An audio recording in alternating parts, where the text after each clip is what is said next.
Per farlo arrivare correttamente alla valvola sul confine tra Piemonte e Lombardia. spiegami un solo motivo a fronte di lavoro, sacrificio e rinunce. Questa è la parte più alta, vi direi di dormire sereni e tranquilli. Tutto l'occorrente, penso che sia uno dei tratti più affascinanti.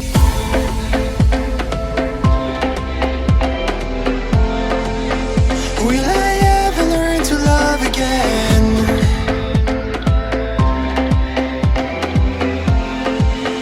Will I ever learn to... Ragazzi, buongiorno, bentornati o benvenuti sul canale. 16 marzo 2025, siamo nei pressi di Voghera. Dico siamo perché con me c'è anche Cinzia che è dietro la cam in questo momento, poi ve la farò salutare. Buongiorno. Finalmente è una giornata di sole. Certamente il nord quest'anno sta vedendo tanta pioggia, non piogge torrenziali come ahimè stanno colpendo la Toscana e l'Emilia, a cui mando un forte abbraccio a tutti i ragazzi. Tenete duro perché tutto passa, non è semplice, siete all'ennesima alluvione, ma purtroppo questa è la vita, si cade e ci si rialza. Dicevo, finalmente una finestra di sole perché anche ieri qui pioggia tutto il giorno. Adesso da Voghera procediamo nell'Oltrepo, facciamo una di quelle strade che non percorriamo da tanto tempo, poco battute, che piacciono tanto a noi. Una piccola nota: mentre venivamo da casa verso Voghera, sulla tangenziale di Pavia abbiamo incontrato un ragazzo che ci ha affiancato e ci ha salutato. È uno dei ragazzi, mi scuso se non ricordo il nome, che però era presente ad Europa. Devi mettere per la Doriano da Cassano Magnano, Principe Arese. È stato un piacere vederlo. Piacere mio, ragazzi. Molto bella come manifestazione. All'incontro che abbiamo fatto il 1° di gennaio ad Europa. Proprio ieri sera uno di voi mi ha commentato il video del compressore Lexin. Mi ha detto: io ho questo compressore, va benissimo, però l'unico problema che riscontro, e dava la colpa al cerchio del CS, ho difficoltà a gonfiare la gomma davanti perché il tubo non ci arriva. Non è vero che il tubo non ci arriva, il tubo ci arriva e ci avanza. Adesso vi mostro come fare. Allora, per farlo arrivare correttamente alla valvola, innanzitutto togliamo il cappuccio. Il giro da far fare al tubo non è questo, o meglio potrebbe essere questo, ma molto più semplicemente io lo faccio passare da qui sopra, vado ad ancorare il tubicino alla valvola, chiudo. A questo punto non mi resta altro da fare che accendere, scegliermi la pressione, in questo caso lo voglio portare a 2,7, è un po' scarico in questo momento. Facendolo passare in questa maniera il tubo basta ed avanza. Siamo dalle parti di Rivanazzano Terme, si è alzato un vento abbastanza fastidioso, direi, non fortissimo ma fastidioso. Stavamo ragionando con Cinzia, guardate che manto d'asfalto intonso, perfetto, nuovo. Perché questo? Perché settimana prossima fondamentalmente c'è la Milano-Sanremo e quindi bisogna dire grazie al ciclismo se di tanto in tanto vengono riasfaltate determinate strade che diversamente sarebbero dimenticate da tutti. Siamo arrivati in località Volpedo e adesso iniziamo ad arrampicare su queste stradine piccoline dove il manto di asfalto sicuramente non sarà quello che abbiamo lasciato poc'anzi. Guardate le piante come si muovono, il vento è notevole, vi ribadisco. Cinzia ha detto Islanda 2? No, a livelli dell'Islanda non potrà mai essere a livelli di Islanda, ma sicuramente è un vento che da noi non c'era, era pressoché assente. Pensate che questi fiumiciattoli qui, questi torrenti, erano secchi, arsi, e guardate adesso non dico che hanno una importante portata, ma comunque si vede dell'acqua. Fino a settimana scorsa qui non c'era assolutamente nulla, quindi immagino quei poveri cristi della Toscana e dell'Emilia con quei fiumi ben più grossi e potenti di questo qua.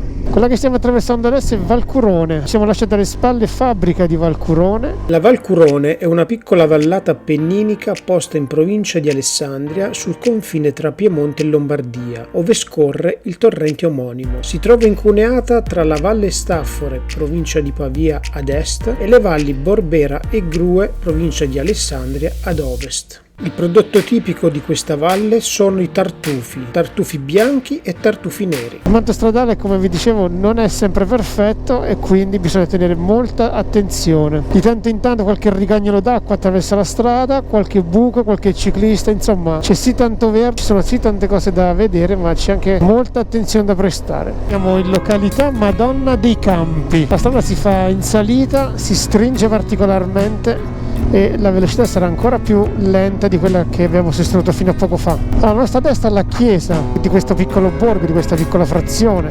Ecco le condizioni della strada quali sono. Montacuto o Montacuto, non so come si pronuncia.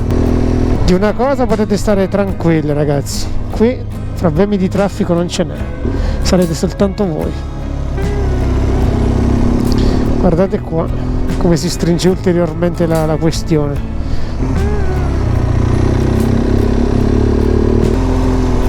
Insomma, è una di quelle strade che piacciono a noi. È questione abbastanza strong che c'è. Gas costante e si va a vincere facile. C'è un'auto qui davanti a noi, tra l'altro. Stiamo dando margine in maniera che se lei dovesse fermarsi noi abbiamo anche il tempo di evitare di andare a terra. Facciamo un po' zig zag di tanto in tanto perché oltre agli avvallamenti c'è anche qualche piccola buchina.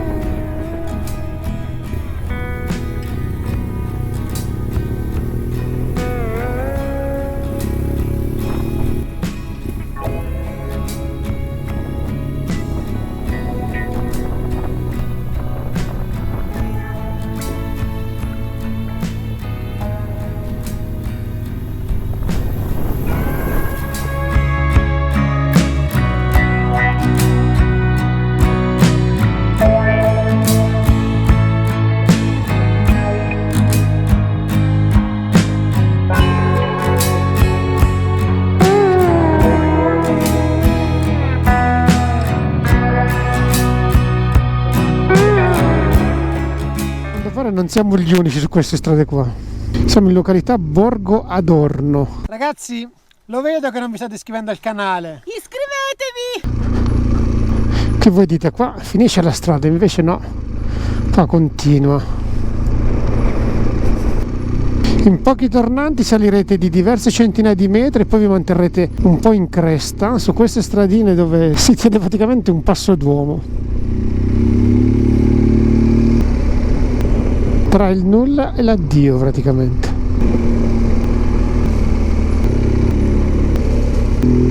C'è un po' di discesa. Praticamente fino a poco fa siamo passati lì sopra. Siamo saliti dall'altra parte e adesso scendiamo di qua.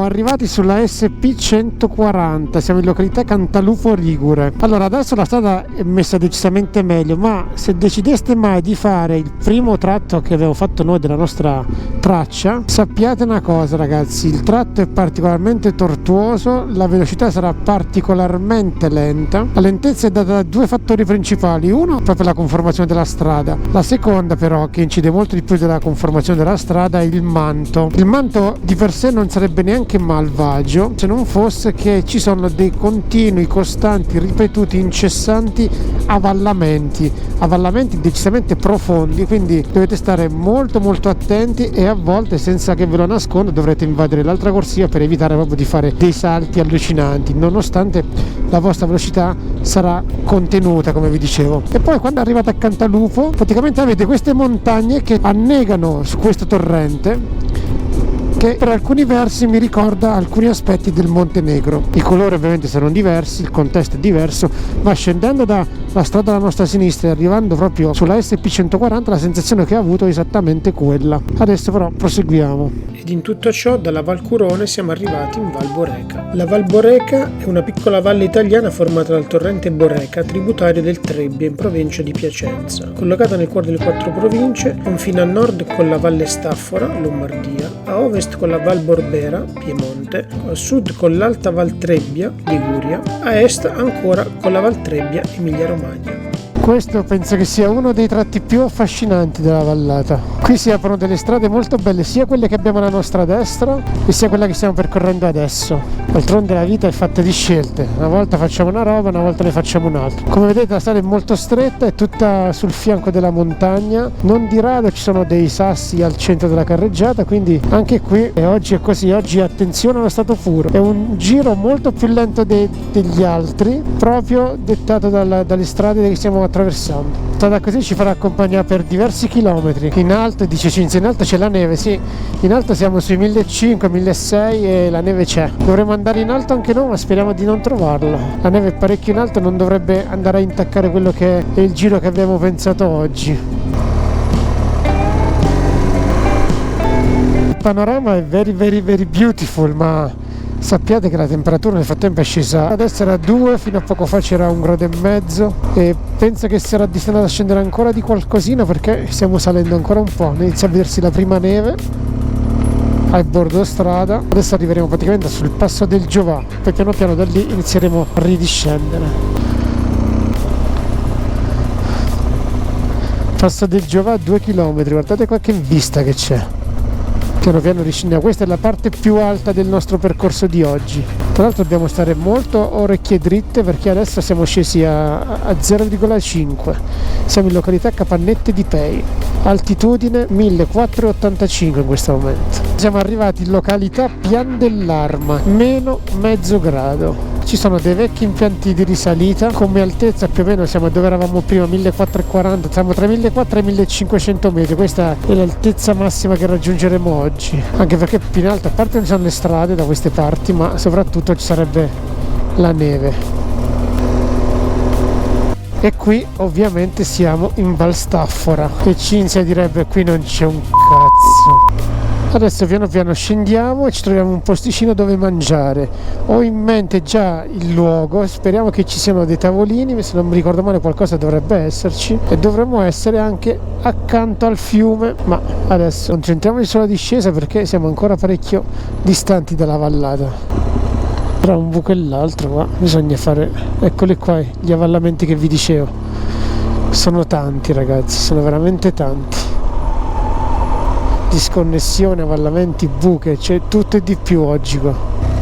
Praticamente adesso la strada scende a una bella pendenza e passeremo tutto sul fianco di questa montagna qui. La strada dovreste vederla, eccola qua, davanti a voi, sulla destra.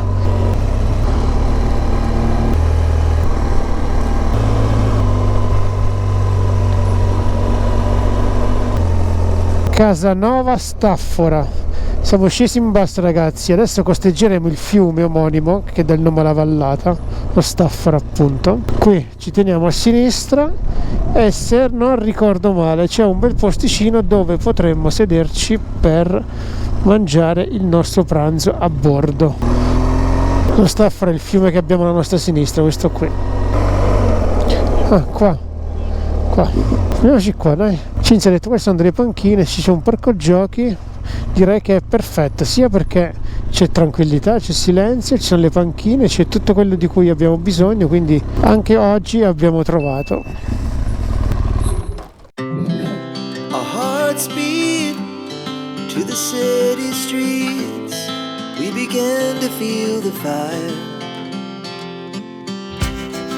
We rise like tall buildings as the chemicals they take us higher. The night's young and it's just begun as she puts her hand in mine. Oggi niente pizza. Abbiamo preso una Caccia focaccia bianca con con la frittata. Tavolinetto diciamo che è perfetto, la location è quella giusta, silenzio, sentiamo soltanto il fiume alla nostra destra in questo momento. Perfetto, ci sono circa 10 gradi e mezzo, temperatura top al sole, si sta divinamente. Buon appetito! Buon appetito!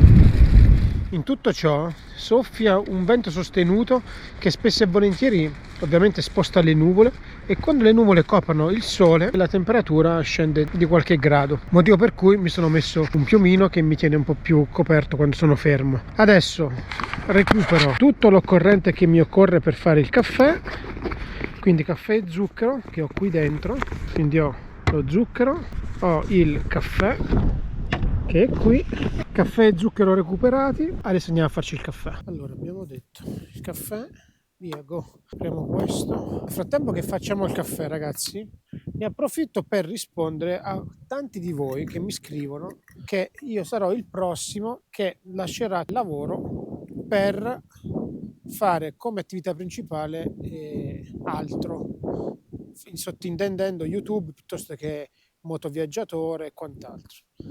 Allora, come ho già espresso più volte, ma a quanto pare non è chiaro, lo ribadisco, io per il carattere che ho non potrò mai fare quella scelta lì, per diversi motivi. Il primo, l'acqua ce l'abbiamo, sì, l'acqua qua. Mettila tu. Il primo di tutti è sicuramente nei confronti dei miei genitori che hanno fatto dei sacrifici per permettermi di studiare, perché non è che la mia famiglia avesse soldi a go-go da buttare in qualsiasi cosa, quindi per farmi studiare hanno fatto dei sacrifici. A me quegli anni sono costati tanti sacrifici sotto altri punti di vista, magari ho rinunciato a tanto tempo libero ovviamente per studiare, perché, lo tengo a sottolineare, non ho perso tempo mentre facevo l'università. Mi sono laureato all'età di 23 anni e ho cercato di fare nel più breve tempo possibile quello che mi spettava in quel momento, ovvero studiare, proprio nei confronti di chi in quel momento mi consentiva lo studio a fronte di lavoro, sacrifici e rinunce. I miei genitori, soprattutto mia mamma, mi diceva: il tuo lavoro è studiare, quindi se hai bisogno di qualcosa in termini economici te li diamo noi, non andare al lavoro perché il tuo lavoro è quello. La loro paura era che io avessi visto inizialmente dei soldi e mi sarei fatto in qualche maniera illudere da quei soldi lì per tralasciare quelli che erano gli studi. Questo è un primo punto. Il secondo punto è proprio una questione di carattere che ho io, come anche a Cinzia. Siamo persone estremamente con i piedi per terra e non avere la certezza di uno stipendio, alto o basso che sia, avere a fine mese uno stipendio, tra virgolette, fisso. Non bestemmiare, il posto fisso è sacro! Impedisce a me, come anche a lei, di progettare quello che potrebbe essere un viaggio, un cambiamento. Dai. Chi è? Ma in primis io non farei mai dei video. Cioè, In primis, Cinzia non farebbe... io non farei mai dei video, cioè non farei mai una vita dove la mattina mi sveglio e il mio obiettivo sono i video. E quello penso che gli chiaro a tutti quanti, perché già per estorcergli queste due parole qui abbiamo un po' fatti salti mortali. Non è l'ispirazione svegliarmi e fare video, ecco. Cioè non sono portata, non io mi piace. più che altro preferisco... da parte mia, oltre a fare video, che poi diventerebbe quasi un'ossessione, ma a me quello che mancherebbe maggiormente è proprio avere la certezza di avere uno stipendio e quindi poter progettare. Banalmente, vi faccio un esempio: si ruppe il drone a pochi giorni prima di partire del viaggio in Irlanda, senza troppo tergiversare, presi i soldi e comprai il Mavic nuovo.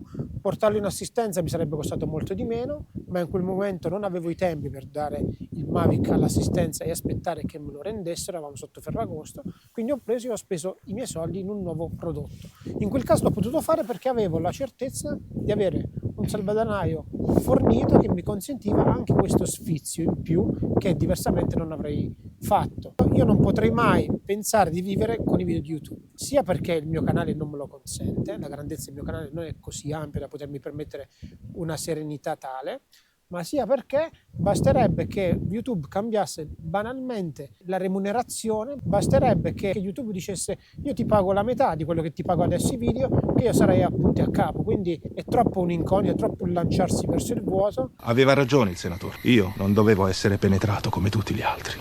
Il rischio è che adesso magari tanti viaggi non li facciamo perché non abbiamo il tempo per farli. Sì, perché le ferie sono quelle che sono. Perché andiamo a lavorare, quindi sabato e domenica ci guidiamo il tempo. E il passo successivo sarebbe avere il tempo ma non avere i soldi per permettersi il viaggio. Poi diventi schiavo di YouTube, diventi schiavo dei video, degli iscritti. Gli iscritti, cioè il tuo datore di lavoro è come se fosse YouTube poi. Esattamente. Quindi comunque avresti un datore di lavoro, diciamo. Esatto, tutto quello che non abbiamo fatto fino adesso, ovvero chiedere soldi nei video, sarebbe soltanto... Tu lo metti lo zucchero? Sì, un pochino sì. Tieni. Ma questo ne è uno? Questo è uno, ma ne faccio un altro. Tutto praticamente quello che non abbiamo fatto prima, ovvero chiedere soldi a chi ci segue, lo faremmo dopo, inevitabilmente. E voi che ci seguite, non vedo perché dovete dare i soldi a noi che abbiamo scelto di cambiare vita e quindi di goderci il tempo libero a fronte di fare dei sacrifici. Ci sembrerebbe estremamente ingiusto andare a chiedere soldi ad altri che hanno scelto di lavorare e pagare, tra virgolette, noi che abbiamo scelto di, posso essere brutale, di non fare un cazzo e goderci la vita, ecco. Perché tu che stai vedendo il video dovresti dare i soldi a me e Cinzia per andare in giro? È giusto? Per me no. Perché sono scelte. Io ho fatto la scelta di licenziarmi, cambiare lavoro, fare quello che ti pare, cavoli tuoi. Esatto. Te la vedi tu. Spiegami un solo motivo per cui tu che ti alzi la mattina per andare al lavoro dovresti dare a me dei soldi che ho scelto di non lavorare per godermi il mio tempo. Esattamente quello. Questi sono i motivi per i quali vi direi di dormire sereni e tranquilli, che né io né tantomeno Cinzia, che è proprio contro i video, contro i video, per me YouTube potrebbe chiudere, potrebbe fare una scelta di abbandonare tutto e tutti per vivere di questo. Sicuramente un domani, quando andremo in pensione, non lo nascondo io, ma penso che non lo nasconderebbe neanche Cinzia, l'idea è quella di ovviamente goderci il tempo libero, certo, e viaggiare e fare Sì, schiacciare un pochettino e di goderci quello che la vita in quel caso ci potrebbe offrire. Innanzitutto c'è bisogno di tanta salute, perché senza la salute non si va da nessuna parte. Appurato che uno ha la salute, a quel punto uno sarebbe anche in grado di godersi la vita e i risparmi che fino a quel punto, si può dire, si è messo da parte. Ma fin quando lavoro non ho il tempo per girare. Il tempo è quello che è. Abbiamo il tempo però per far crescere il salvadanaio, quello sì. Quindi facciamo delle rinunce, come queste di oggi. Abbiamo deciso di mangiare qui, non perché ci mancassero i soldi per andare a mangiare, ma perché, come avete visto, ci siamo fermati, mangiamo caffè E via, si riparte. e si riparta. Go! Adesso aspettiamo il caffè e poi torniamo insieme. È proprio il caso di dire caffèsito on the road. Cafecito on the garden qua più. Tra l'altro io sono tornata oggi dopo l'ultima volta che sono venuta in moto era ottobre forse. Sì. Sì, ottobre. Ha detto oggi è una bella giornata. Ma quasi quasi oggi cos'è? 16 marzo. La giornata era bella, ma è bella, però ci sono queste nuvole che vanno e vengono e coprono. Bella, però il tira sole. un po' di vento. Il vento è fresco. sostenuto, sì. Altro caffè e si va. Ed ecco il mio cafecito. Questo è il mio. Stop. Go. SP48 è la strada che stiamo percorrendo, che ci porterà a Varzi praticamente. Poi da Varzi sarà tutta strada dritta fino a casa. Fiume Staffora ve la lasciate a sinistra, lo proseguite fino ad arrivare ai pressi di Varzi. SP48, come vi dicevo. Ita Carro. E questo è il ponte che attraverseremo un po', sarà l'ultimo brio, diciamo così, che avremo prima di rientrare verso casa. Questo è il punto dove avevo pensato di fermarci per pranzo. Ovviamente dove abbiamo trovato noi è più chic, è più di lusso, però io avevo pensato qui. Questo è il contesto in cui siamo adesso e quello è il ponte che staremo per attraversare.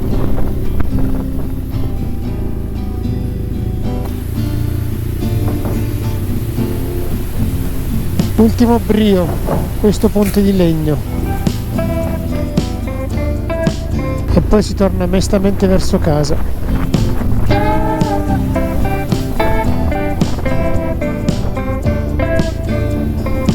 Ragazzi, a questo punto è inutile portarvi con noi oltre quello che è Varzi. Ci siamo lasciati Varzi alle spalle, stiamo puntando verso casa. Vi ringraziamo se siete arrivati fin qui, se non l'avete ancora fatto l'invito è sempre lo stesso, iscrivetevi al canale, è gratis, a voi non costa nulla e per noi è tanta motivazione.